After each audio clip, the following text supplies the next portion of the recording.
before Richard gets going, I would like everyone, thank you for the last bidding of the last 5 auction items. But we have 2 beautiful ladies who are going to come up and talk to you about how the Hollings Cancer Center and the trials that they do has helped out so many people. Richard?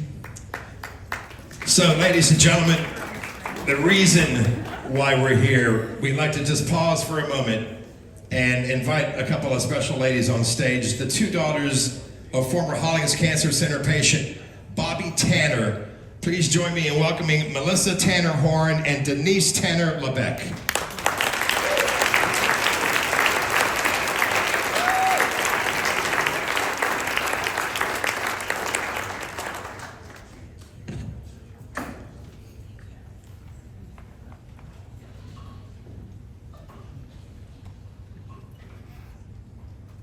Hey y'all.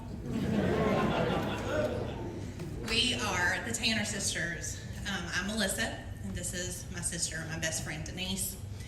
And we are here from the Greenville area to speak with you tonight about what Hollings and ultimately what Charleston means to us. Forgive both of us really, this might become a love letter to both Hollings Cancer Center and Charleston. The first time that we heard the word glioblastoma was when our uncle Jimmy was diagnosed.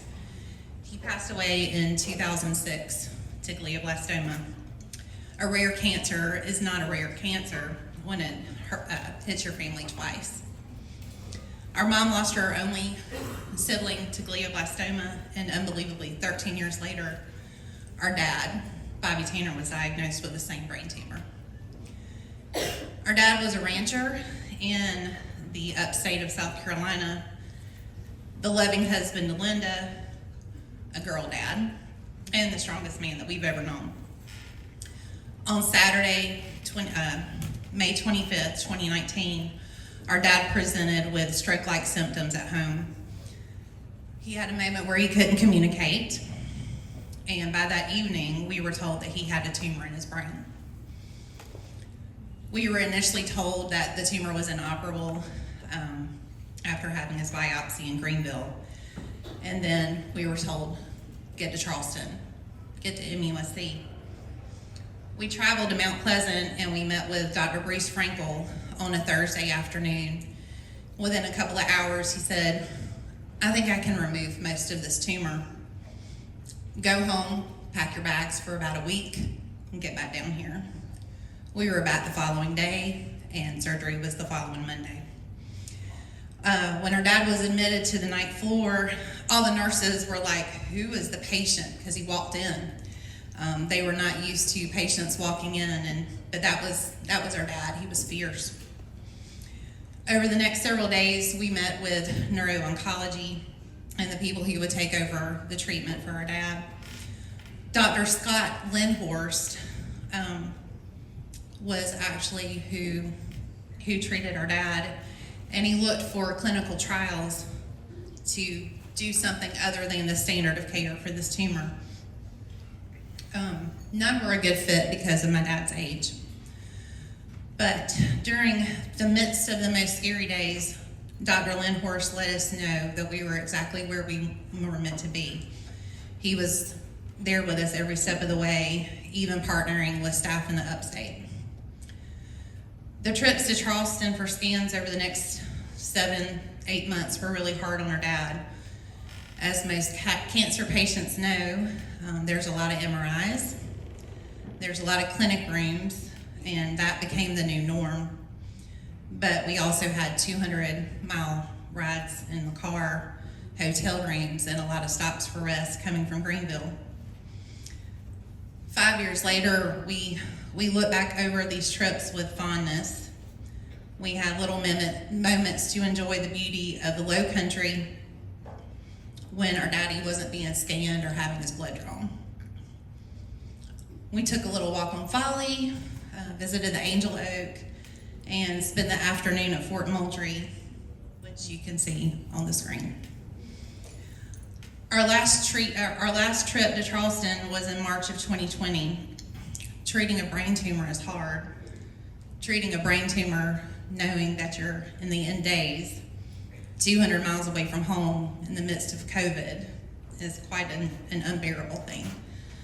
Again, Dr. Lynn Horst helped us every step of the way. Despite what our low country heroes here did for our dad, he lost his battle exactly 12 months to the day after his diagnosis, shortly after the sun came up on Memorial Day of 2020. He's more than a statistic. Before he was diagnosed, he competed and won in a Western event called team roping, riding and competing on his beautiful paint horse, oftentimes with my sister by his side. He loved God. He was best friends with her mom, Linda. He loved history and shrimp. And so, of course, with that, he had to love Charleston.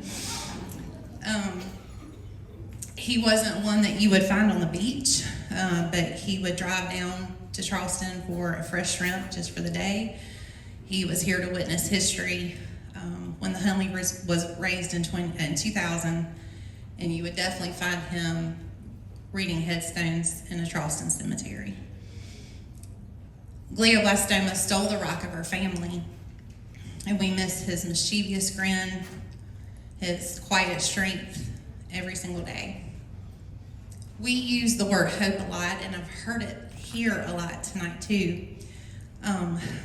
One of my favorite quotes is, "And sometimes against all odds, against all logic, we still hope." Brain cancer changed the trajectory of our lives. And with that, we also kind of changed what we decided to do, and we have our own nonprofit, Tanner's Hope, helping those with brain cancer in South Carolina. And we try to honor our dad through that every single day. We believe the work that is being done here at Hollings Cancer Center. While our dad wasn't fit for a clinical trial, current patients and those that have yet to be diagnosed, they deserve funding to give them a cure. The standard of care can buy time, but breakthroughs are needed. Breakthroughs are needed now. And our hope is that brain cancer can see the breakthroughs that other cancers have. And in Hollings' own eloquent words, clinical trials give us all hope for new treatments, new procedures, and hopefully one day a cure. We are grateful to support Hollings and be here with you tonight, and hope never gives up. Neither do we. And I'm going to let my sister speak. Thank you.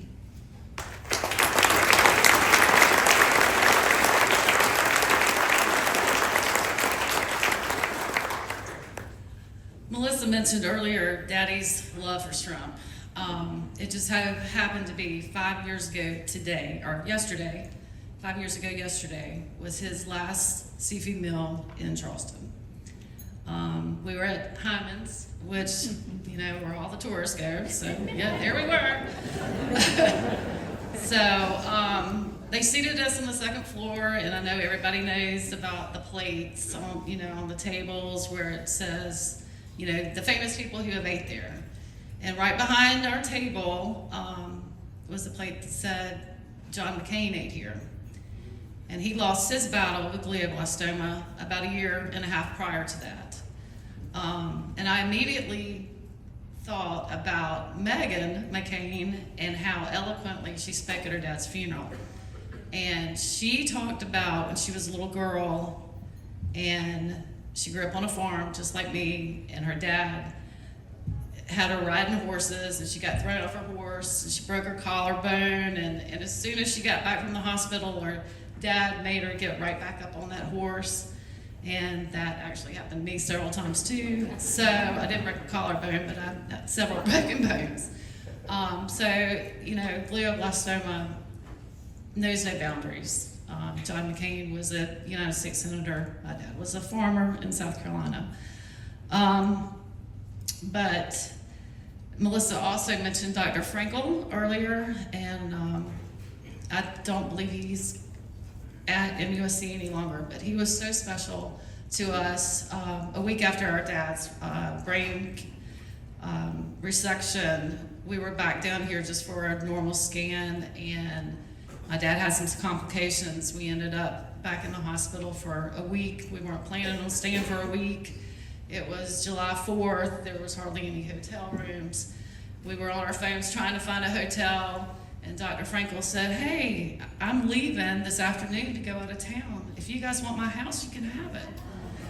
And we didn't take him up on that, but he offered, and I mean, nobody else does that. So it's very, very special. And Dr. Lindhorst and Dr. Zukas at Hollings Cancer Center, they're wonderful. They work with Head for the Cure to help fundraise. There's a 5K in 3 weeks. We'll be back down here in Charleston with them, fundraising for Hollings Cancer Center.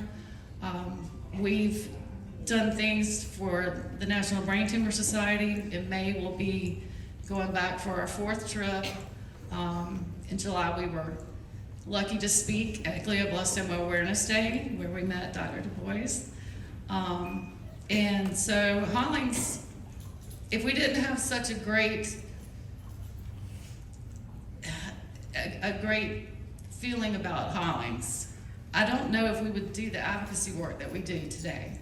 And like she said, we've started our own nonprofit. And the major reason that we've started our nonprofit is because we want people in the upstate to have the funds to get down here for treatment.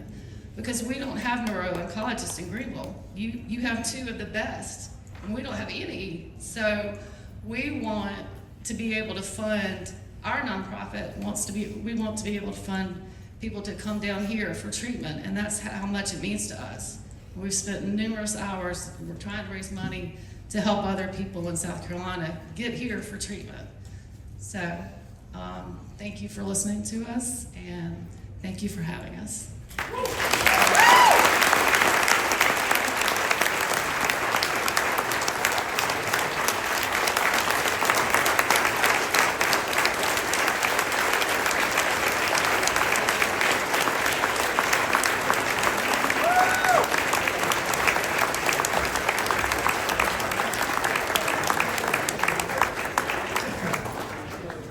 That's why we're here. For research to turn into patient care, it has to go through clinical trials. Every treatment that has ever made a difference in cancer was once a part of a clinical trial. It's how all new drugs, tests, and interventions proceed to FDA approval. And that's why we're here. I will tell you that at the beginning of the night that I mentioned that I'm a 23-year cancer survivor. Well, in 2011, my wife went through a clinical trial herself. And while she was doing it, she said, "I hope this helps somebody in the future." And she passed away in 2012 at the age of 44. Our son was only 9 years old. I've been a widower longer than I've been a husband now. And when our son graduates this May, magna cum laude as a double major from the Citadel, she should be there.